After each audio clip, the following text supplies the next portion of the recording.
I'm part of the National Executive of the NUT. I got active in the union because when it came to the upper threshold, crossing the upper threshold, my head teacher decided that 13 of us ethnic minorities will have to wait. And I thought that was very, very wrong. So I became very active, and we were supported by the union rep at the school, and we won a case. At the end of that term, the rep left, and so I took over by consensus, and I've carried on being active.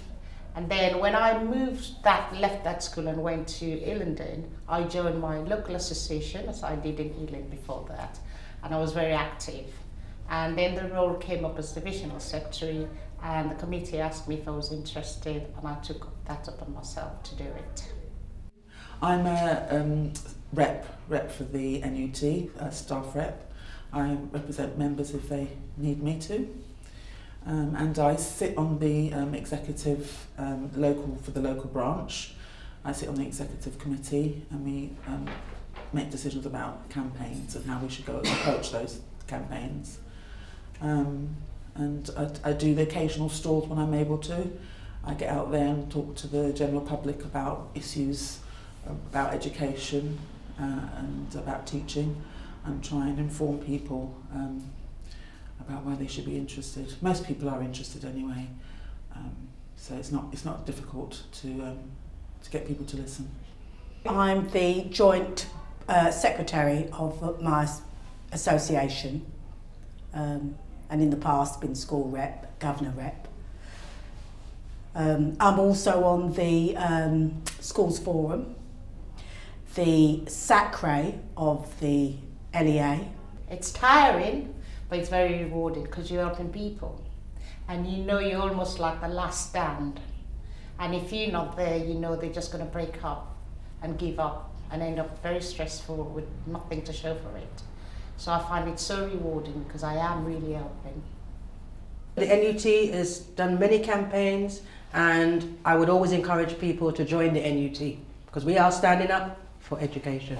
Well, my involvement was through, actually I was casework for one of the officers, and having seen how he, I suppose, saved my job, I thought, well, I could do that.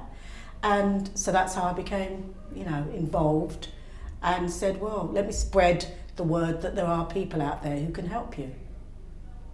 I spend all my time when I go into school talking to teachers about becoming very active, because I believe we are strong as our members. The smaller our members are active or least active, the less effective we are. So I'm always going after members in schools or wherever I let them about the importance of being active in the union, even if it's just attending committee meetings or general meetings.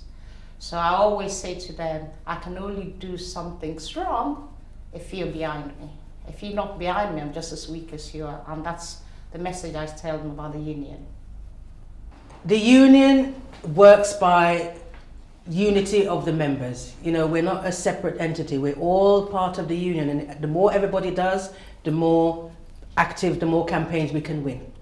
What I enjoy is making a change, and by my little tiny actions, I think I make a difference to the people I come into contact with. We've done street stalls, and generally I just talk to people as I meet them and say, are you standing up for education? Are you interested in education? They'll stop. If we talk about education, they'll stop. If it's a leaflet, they'll just say, oh no, thanks, and just walk by. But if it's education, most people are interested in education. So just generally talking to the general public as much as possible. We are stronger together, and if we can get more women to take on more roles in the union, I think we'd be really strong. People are interested because they said they didn't know half the things, about free schools, academies, all the testing that's coming on. And, people are generally interested to find out. So they do take this and have a read, which is what we want them to do. We've been doing street stalls, we've been doing leafleting, we've been sending the manifesto to our chair of governors in the local schools. We've also gone to see our local representatives, our MPs. So I went to see John Randall, and I took some of the manifesto with me. And we had a very interesting conversation, and I spoke to him as a teacher. I put aside the fact that I'm a member of the union, but I spoke to him as a teacher and what was happening, and the fact that we're losing more and more teachers because teachers are getting fed up. We're overworked, we're underpaid, and our pensions have got, the value of our pensions are going down and down and down. And especially if you're in London, it's almost as if it's a waste of time being a teacher. And so I'm making sure they're aware that there are shortages of teachers and it's getting worse and worse and worse.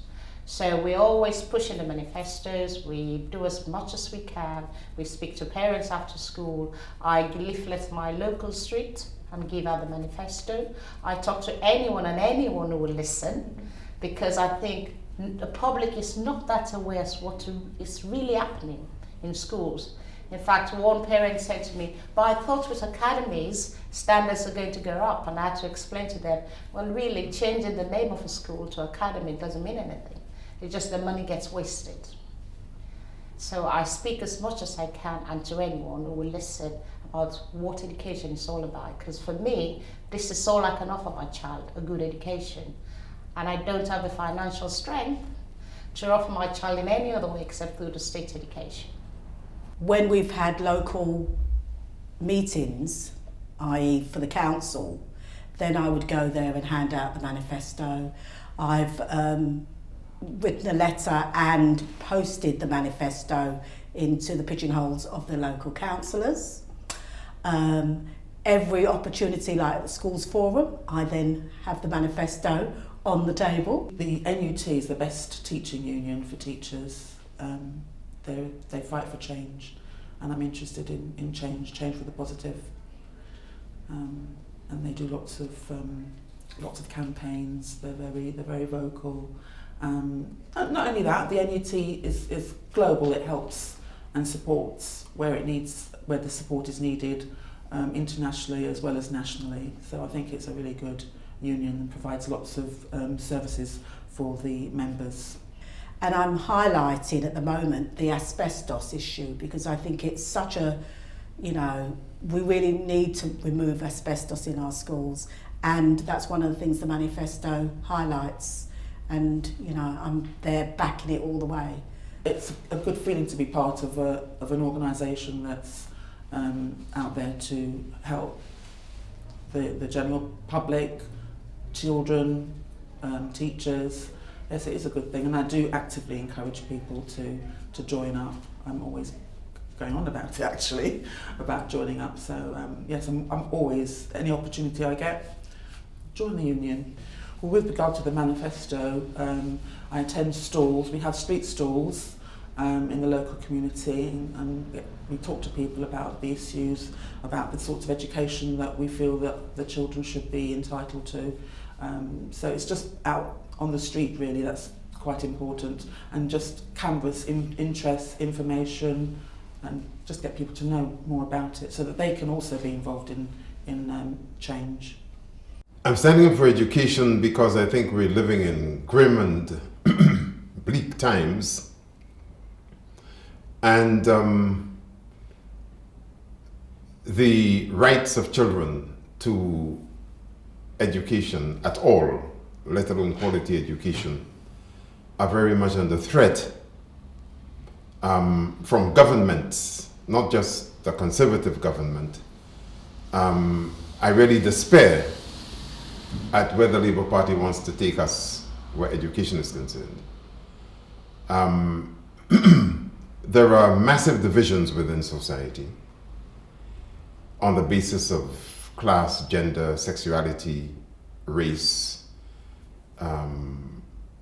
economy, and those are likely to be deepened, widened, as a result of policies that are being floated. I'm concerned about the number of young people still being excluded from schools. I'm concerned about the number of schools that are becoming academies. I'm concerned about the unlimited powers head teachers are being given to behave as if they're running Sainsbury's or Tesco's or whatever, without any accountability to anybody except shareholders. In a liberal democratic society that calls itself a developed society, that to me is anathema. Education justice means a lot to me.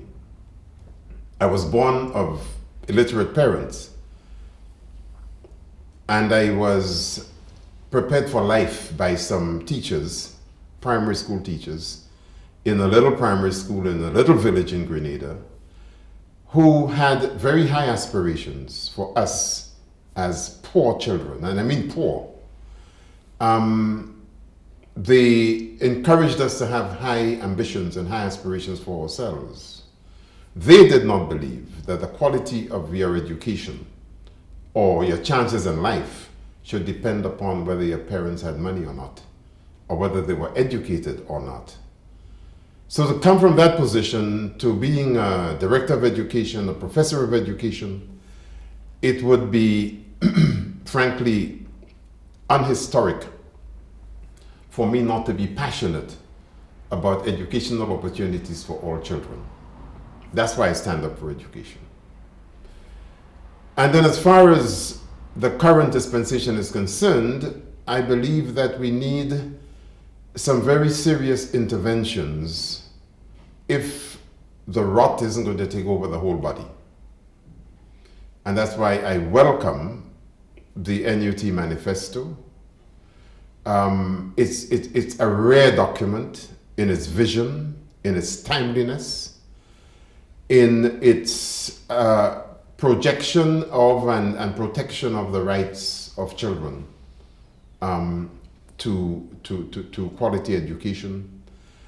And above all, the fact that it grounds all of that within what I expect every government to do, i.e. to respect the rights of children as enshrined in the United Nations Convention on the Rights of the Child. I believe it is the duty of the state to protect the most vulnerable amongst its citizens. And it is a duty that falls to the state even when everybody else fails to afford them that protection.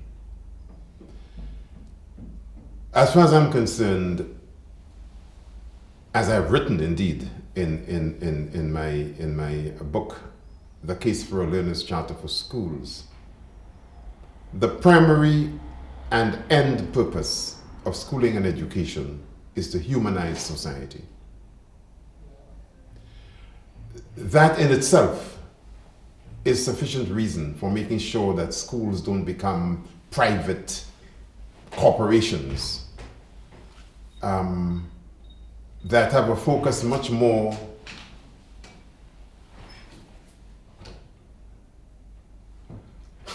that has a focus much more on business and on corporate principles and structures than on the fact that we are there to facilitate young people's learning and self-development. The learning bit gets divorced from the self-development bit. And so schools are expecting students to behave as if they are disembodied brains that are put to work to expand themselves like some kind of an amoeba, without understanding that young people live their lives holistically. They do not divest themselves of whatever issues they may have when they come to the school gate. Many of them come from very troubled backgrounds, not just home backgrounds. Part of their background is being stopped by the police too regularly on the streets for being black, for example. There are issues of domestic violence. There are issues of lack of motivation because of what they see going on around them in their homes. There are issues to do with their own physical development, the transition to adolescence and so on. There was a time when we as teachers were alert to those things. We were trained to be alert to those things and to develop strategies for assisting students through those periods of their lives. And it meant, for example, that a pastoral head or a head teacher or head of year or form teacher or whatever would be alert to the various moods and swings and challenges that the child had and would keep them in perspective. So yes, they would be insisting that the student learns how to learn, that the student is a disciplined learner and what have you. But then they would also be aware that they may have problems with anger management. They may have problems with concentration and focusing because of what else is happening. And if the conduct arising out of that is disruptive, then you find strategies for dealing with that. What we have now is a situation where any misdemeanor is considered to be punishable, and there is an emphasis on punitive measures as distinct from supportive developmental measures. Local authorities used to be in a position where they organize education support services, and those services would be at the aid of teachers who were able to either send children for assessment or whatever, or find other ways of assisting them to focus upon themselves and whatever. Much of that has gone out of the window. So you're in a situation where a child is permanently excluded from school, illegally, with head teachers having no regard at all for the statutory guidance. A parent takes up the issue. The child is in an academy. The government has made it necessary for there to be a head teacher on the independent review panel. That head teacher belongs to an academy chain. The person whom the parent is appealing against is a head teacher of that same academy chain. So the person adjudicating as to whether that head teacher in the academy chain acted properly and legally or not is himself or herself a member of that chain. The special education needs coordinator comes to sit in that panel, presumably as an independent person, and then you discover that that person sitting there is the boss of the education psychologist working with that academy chain. And if the parent says, you as educational psychologist did not intervene in time to ensure that my child who's showing signs of autism or ADHD or whatever was properly assessed, that person, the boss sitting there, is making a judgment as to whether in fact the school was at fault or was negligent. So it is execrable, frankly, to call that an independent review panel. All the dice is weighted against this poor parent and the student. And yet, that's the only arena, the only forum in which they could expect some form of redress for what is happening to them. It is a brutal system, and it is being experienced as such by more and more students every day, particularly as a result of these academies. So what I'm saying is, I welcome the manifesto because it isn't some ideological knee-jerk reaction to the fact that there are academies. It isn't academy bashing, nor is it suggesting that all schools should return to what obtained before grant maintained and academies and so on and so forth, and place local authorities again at the center of everything. That's not what the manifesto is about. What it is saying is there are some fundamental principles that should underpin the provision of schools and and learning facilities for children.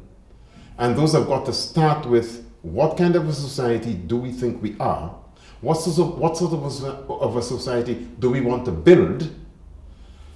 And how do we ensure that schooling and education have got some function in terms of building that society, promoting social justice, eliminating discrimination and unfairness, and assisting students in believing in themselves and respecting themselves enough so that they can respect others, and seeing all their accomplishments, high grade GCSEs and A levels, etc., as not being an end in itself, but a means to building the kind of humane society that I'm talking about.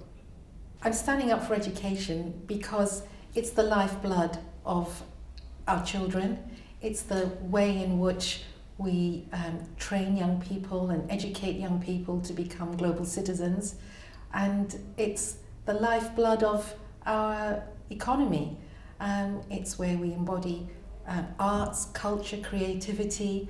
It is the terrain, the place where change happens. The NUT manifesto puts teachers at the centre of the education debate, and for far too long they've been marginalised and vilified and seen as the scapegoats for anything that goes wrong in education. And what I like about the manifesto is that it values teachers and it talks about their professionalism and that we need trained teachers in our schools, because our schools are nothing without those that teach. All the research shows that if you care for your teachers, if you give them continuous professional development and you value them, that is the way to have a world-class education system. I support education because I think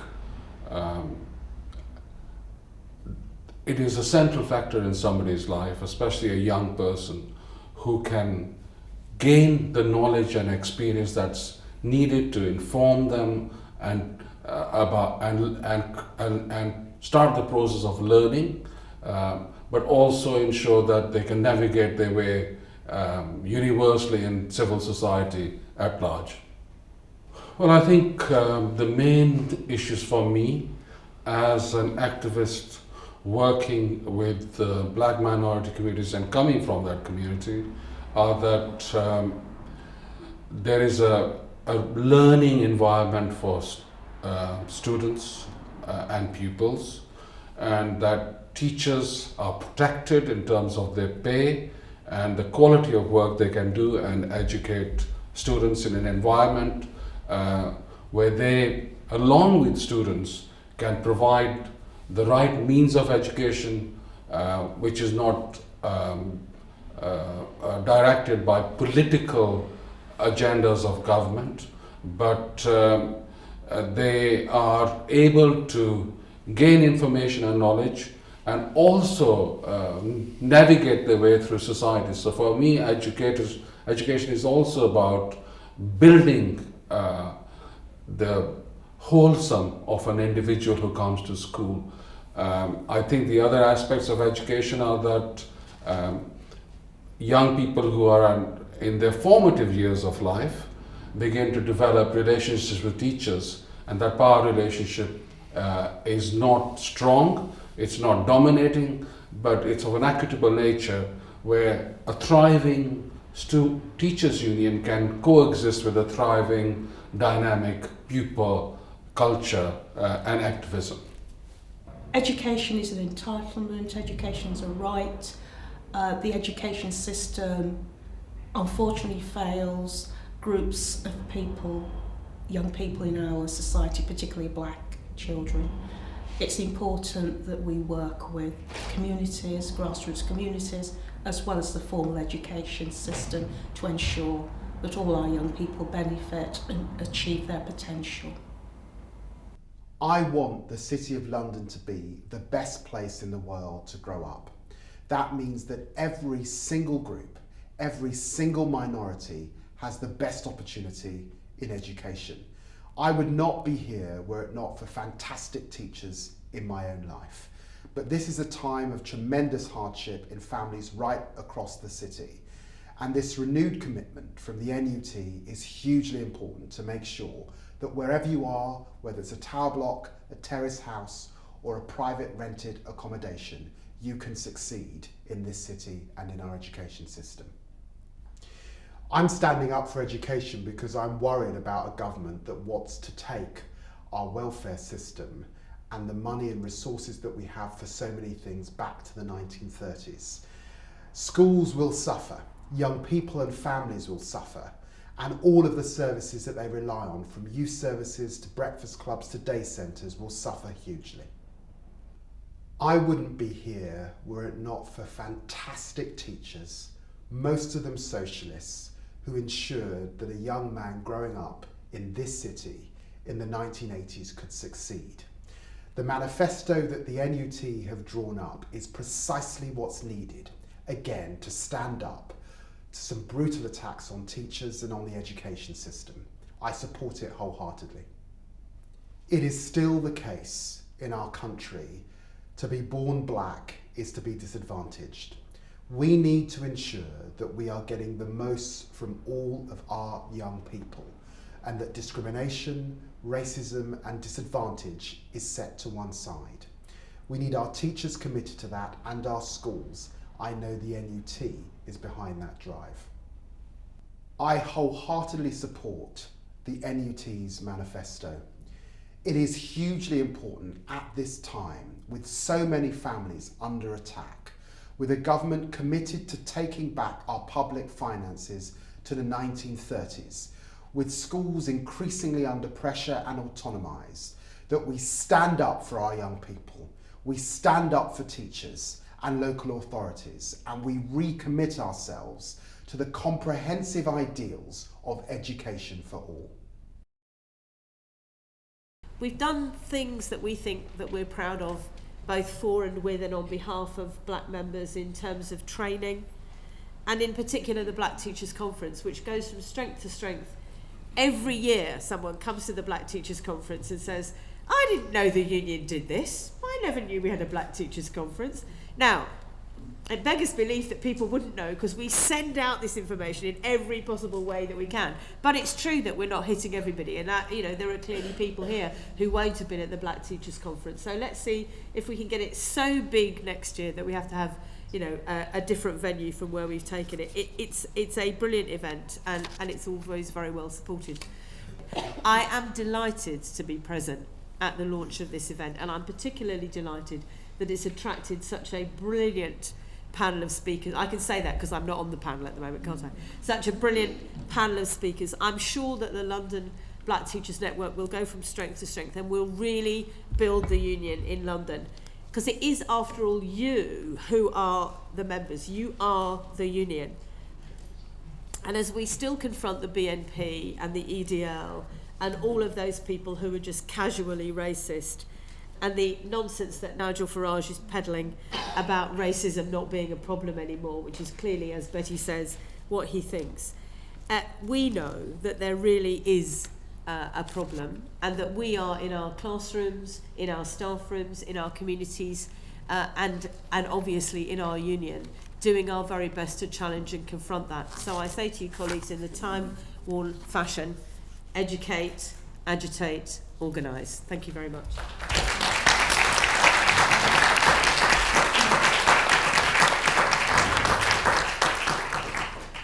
Well, friends, good evening. It is good to see so many of you here. I'm starting from the premise that I'm talking to an audience of black teachers.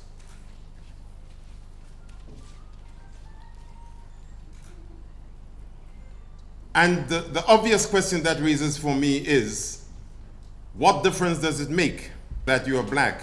Or is it because you love one another so much that you want to assemble in places such as this? So let me try and place your gathering here into some kind of context. There are many of you who, at least by appearance, are young enough not to know in detail some of the things that we did in our struggles from the 1950s and 1960s up to the present. And you won't know it, not because you're negligent or dunce, but because unless you were part of a progressive supplementary school or community-based education project in which you were taught and facilitated to learn those things, you wouldn't know them. The schooling system doesn't enable you to know them. So there's a huge slice of British social history which I would suggest is not in your knowledge and your consciousness. And I would dearly love for you to prove me wrong, every single one of you. So what does that mean then for you as black teachers? What difference does it make that you are a black teacher? You are members of a union with a glorious history, a union which itself had to come to terms with its own racism and understand what its purpose is in a society where governments relentlessly fail to place racism at the center of the political agenda, in spite of the legacy of empire and all that that has bequeathed to succeeding generations of English people. A very serious point. Someone mentioned the name of Michael Gove not so long ago in this room. And he is iconic in a sense because he epitomized a trend. But we would be mistaken, my friends, if we believe that that particular Philistine was responsible for all the ills within the schooling system. We would be making a mistake. What he represented was systemic and played into your own experiences as professionals, as individual employees within schools.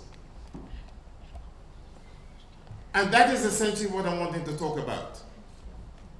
So what purpose and relevance do you have as a body of black teachers within a progressive union such as the National Union of Teachers? Why should you exist at all as a separate, independently organized entity? A fundamental question, I would suggest.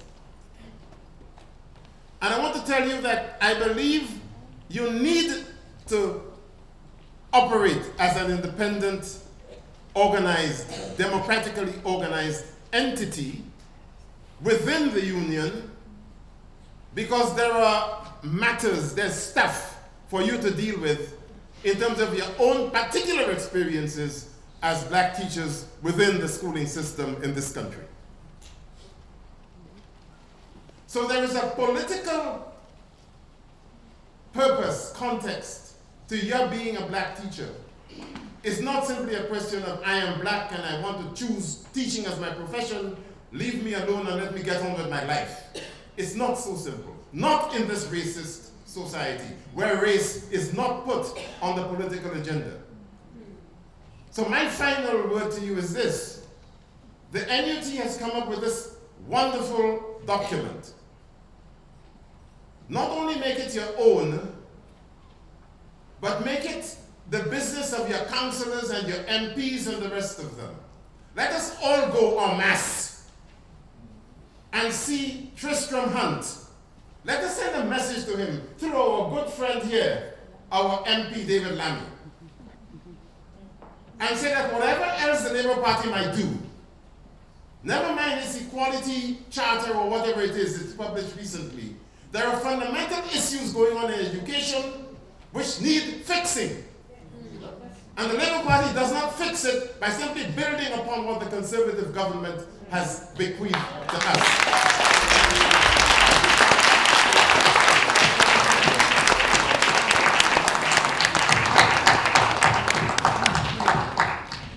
We call these times post-race times. Times when we are saying now that race no longer, at least we're told, race no longer has an impact on our lives. We said that in the 20th century, there was the colour line. Du Bois said there was the colour line. Now we're being told that race is no longer an impediment to our progress. That we should not only eradicate our amazing race equality legislation, but somehow we have got to our positions through special pleading, through special favours. So I want to make the point that these are new times with new strategies. And we can't have sometimes the same rhetoric or the same paradigms as we've had before. Now the terrain of education is around the neoliberal discourse. Do you know what I mean by that? It means that we have choice. We're meant to have meritocracy. This now is the new language. You can choose what school you want to. The market dictates how, different schools are in different areas. So you will have academies, or you can go to independent schools, or you can go to free schools. It's so interesting. I've been looking at the language of diversity recently. And what we find is that when we talk about diversity now, as opposed to even 10 years ago, it's now about the diverse sector of education. It isn't about race and ethnicity. So even the language is changing. So we need new strategies. But within this change, we still have an education system which embodies the hopes and the dreams and the aspirations of our children. And we are still the carers and the carriers of those hopes and dreams and aspirations. So both bringing together our professionalism and the education system is where our task lies. How do we understand this new terrain? How do we navigate it? And what does it mean for us as Black and minority ethnic teachers? So the interesting thing is, there are only 6.3 Black and minority ethnic teachers in Britain. Only 6.3% of all teachers are Black and minority ethnic. And yet, we have a population of about 14% Black and minority ethnic.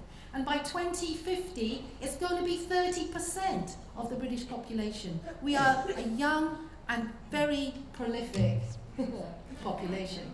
So we are fast growing. Where are the teachers going to be from our communities to teach those children in the next 30, the next 10, the next 5 years? They are you. So there is a crisis in our education system. But we don't talk about this crisis because it's a Black and minority ethnic crisis. So it's not seen as a mainstream issue that our Black and minority ethnic teachers are not getting promoted. We are twice as likely to go for promotion. We are twice as likely to go for promotion and not get it as a white teacher. Yet, in our communities, we know that it is so important to be teachers. So what are we going to do about this? And how do we navigate? Well, my question is to the NUT, what are you doing about it? Because yes, we have a network and we can talk amongst ourselves. I can share the research and I can share the literature around these issues. But what we still have to think about is how do we make this a mainstream issue? How do we make the fact that there aren't enough Black and minority ethnic teachers into a national crisis? Because that's what it is. When there aren't enough women, we say there's a gender crisis, but we're not saying, we don't use the same language when we're looking at Black and minority ethnic issues. So I just want to leave you with a word from Bell Hooks, who says very eloquently around this issue. She says, our schools and our places of learning are not paradise. They are difficult places. But learning is a place where paradise can be created. And that is what we do. That is the magic that we do as teachers. So even though there's racism, even though there's discrimination, I want you to remember that you are magic makers and that you go beyond just the way that we are defined by the outside whiteness of the world that we live in, and carry that forward, because you are the change makers of the next generation of black and minority ethnic young people, and we will be there in full force within this country. Thank you. The relationship between teachers and their students is paramount in how these students develop, not just in school, but also outside the school environment, and build the resilience and humanness and development in civil society. I remember, for example, when I was growing up in Nelson, Lancashire, in 1973, my school friends, we were a school of 1,000 people, students, secondary modern school, and about 10 of us were Asians, no West Indian or African students in that town at that time. And when Edward Heath won the election in 1971, my schoolmates, who I played cricket with at Lancashire Cricket Club, cheered, because for the first time they believed immigration would be halted in UK. And then a wave of Paki bashing started. A wave that came unexpectedly post Powell's speech and the election of the Tory government. And some of us were unlucky to be victims of racial attacks, and I was stabbed with my nephew by my school friends. And it broke us, because in those times, neither the school or the police dealt with it in the way it should have been dealt with. And my way of dealing with it was to leave Lancashire and come to a place called Southall in West London. And in the intervening periods, it was to become a hippie outside the circle that I thought was my friends, but actually hostile, who didn't understand the culture. And that is an important lesson for me, because had the school system provided the support that we so deserved, the framework and my perception of how the education system delivers to black students and should deliver to black students is an important landmark in people's lives. And I just, in this contribution, want to talk about the work that we've done and the ideological framework and the important issues that I relate to question of racism. History tells us where we come from and where we are at. But it also should tell us where we should be going. And I suppose in that sense, this is a historical occasion for the Black Teachers Network, because it's one of the first consolidated meeting for you. The point I make is when we look at the context of racism, it's state racism, not ordinary prejudice or so-called discrimination, that creates that venomous environment for popular racism to thrive, that Nigel Farage, for example, benefits from. And in the age of communication, those who communicate well drive the public and popular debate. The popularity of celebrity racism by people like Jeremy Clarkson, perpetuated constantly on media, unchallenged, actually supported by David Cameron in his statement 2 days ago.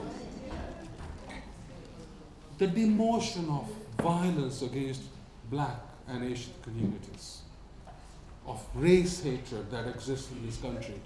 Over 1,000 people have been killed. I've dealt with 100 families since 1993 who've suffered murders. 1,100 racial attacks, murders in this country since 1993. 1,500 deaths in custody, not a single conviction.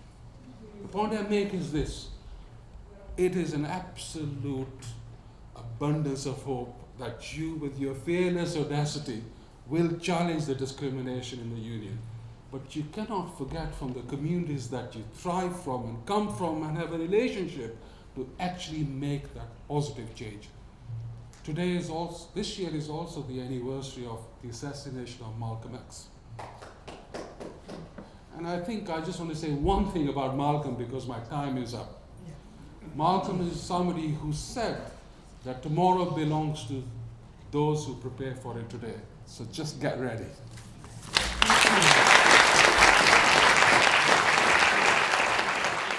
This time last week I was in South Africa. I was invited to a conference to address black workers in higher education. South Africa recognised that although apartheid may have been dismantled on paper, not much is happening in terms of the transformation that is so desperately needed. And one area of transformation they're focusing on is the role that education can play in bringing about the equality in terms of at least 80% of the black population. So, to look at education, liberation and politics, I want to draw your attention in terms of that relationship to the work of a Brazilian writer, Paulo Freire, in his seminal piece of work, Pedagogy of the Oppressed. Freire suggests that education can become a means by which people can interrupt and transform the world about them. Black struggle has shown to have been integral to the shaping of education in post-war Britain. And this is evidence, I think, or exemplified by the struggle, grassroots movements in education that defines our community. And this is illustrated by the mobilisation around education against discrimination and inequality that black children experience in mainstream education, which has led across the country, starting 45 years ago, the establishment of supplementary schools. Supplementary school projects were an attempt to address the deficit in the educational provision that our children experience. It is argued that the struggle around education and the growth of supplementary schools and other educational spaces outside formal setting led to the creation of black art movements and also the emergence of black cultural studies. And indeed, I would like to argue that the establishment of the London Black Teachers Network, which I hope will become a general black network, is also part of that travel, part of that tradition. Part of that tradition which exemplify collective social action as a means of transforming structural inequality.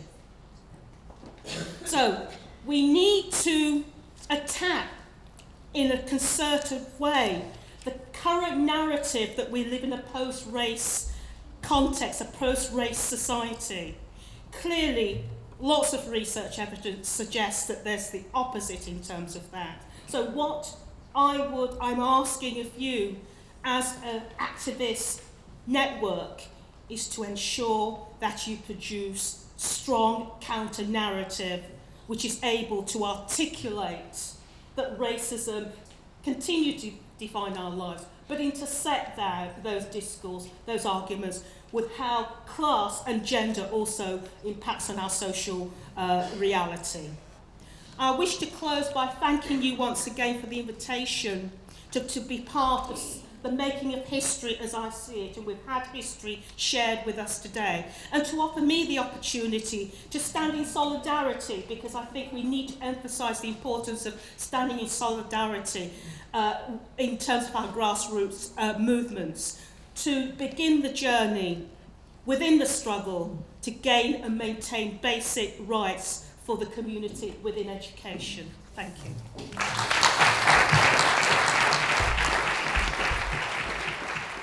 Last, but I hope not least. This is a strange time for a politician to be asked to speak to you, but absolutely the right time in many ways. I'm knocking on doors in Tottenham, I'm knocking on doors across the country. But because there are only few of us who are black MPs, I'm called upon to represent black communities in Bristol, in Leeds, across Yorkshire and across the country. I'm here in solidarity because I understand what it means to be a black teacher juggling so many things. That is why I'm here, and that is why I want to say this network is so important. I was told a story a few years ago, and it's poignant when you think about moments such as these. It was told to me at the end of a constituency surgery. And in representing Tottenham in so many, many ways, it's the bit of politics you don't see. It's people who come and see you in your surgery and they need your individual help. They need you because their sanctions has been cut and they've got no job seekers allowance from the unemployment office. They need you because they are in desperate need because they need to go, a woman, for example, needs to get to a women's centre because she is fleeing from domestic violence. They need you because their son has just been stabbed and the police aren't taking the gang violence seriously. For all of those reasons, representing a seat like Tottenham, but also representing neighbourhoods beyond Tottenham, I understand the importance, the crucial importance of those who are on the front line and become the mentors in our community. It is wonderful, in a sense, to end the working week at an event like this. I look into this room and believe me, it's nothing like the corridors of power. But I also look into this room of 200 teachers, and it concerns me greatly that despite the fact that your numbers fall so far behind the national proportion of black people in this country, actually when I look at the audience, you can count the men in this room to number less than a quarter of the room. That is significant too, when you look at the problems that exist in our community. This Jamaican lady then told me, after a surgery in which out of her plastic bag had come her problems, she told me this story of travelling on a train in Jamaica, and the train was going very slowly. It was going so slowly, this is back a few years, it was going so slowly that the pedestrians outside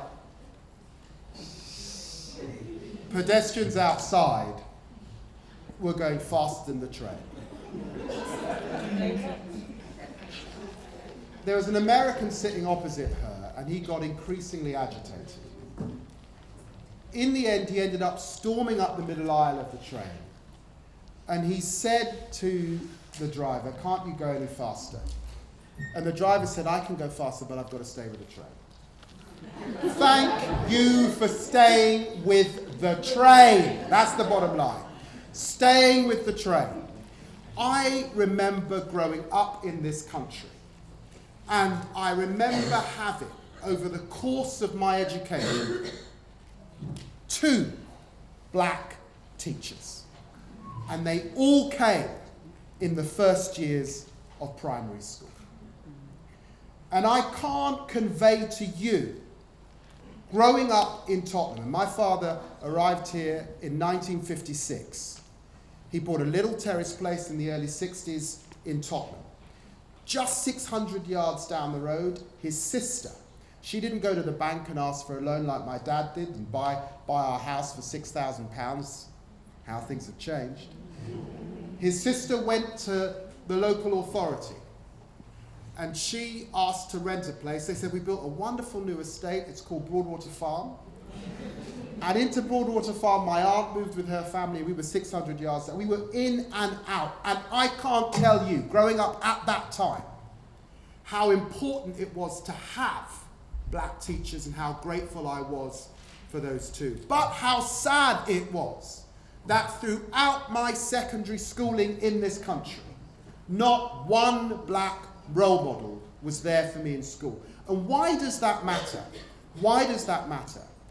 It matters because in the end, to stand up in the House of Commons, in a place where Churchill and Thatcher and Blair has stood, to bring that to the table, you require a certain kind of confidence, a certain kind of ability to move in a world that is not instinctively your own. And it is hugely important to have seen those role models in a school environment before you have got there. Because my mother, who was a home help, could not help me navigate the corridors of power in Westminster. So you learn these rules on your own. And you guys have stayed with the train, despite the isolation, despite not being promoted, despite the challenges of retention, and despite constantly scrutinizing whether you are up to the job when you know the hours that you are doing. I've sat with academics, I've sat with police officers, I've sat with lawyers, with medics, all around the country at occasions such as this, where the same story is being repeated. And I say to you, race has dropped off the agenda in this country. And the indication that it has got to an acute level is that a major national politician, because that is how Nigel Farage is being described, thinks that it is okay 3 years after a riot to suggest that it is acceptable to repeal the Race Relations Amendment Act and the Race Relations Act. Acts that came after the Notting Hill riots, as we've heard, and the murder of Stephen Lawrence. We have reached a critical junction. And at that critical junction, it is self-organisation that is key and integral. In the context of Britain, it is important not just to underline the ethnicity of BMAE, but the minority. We will always be a minority. That is why those old ideas of solidarity are so essential under the threats that we are facing. Thank you.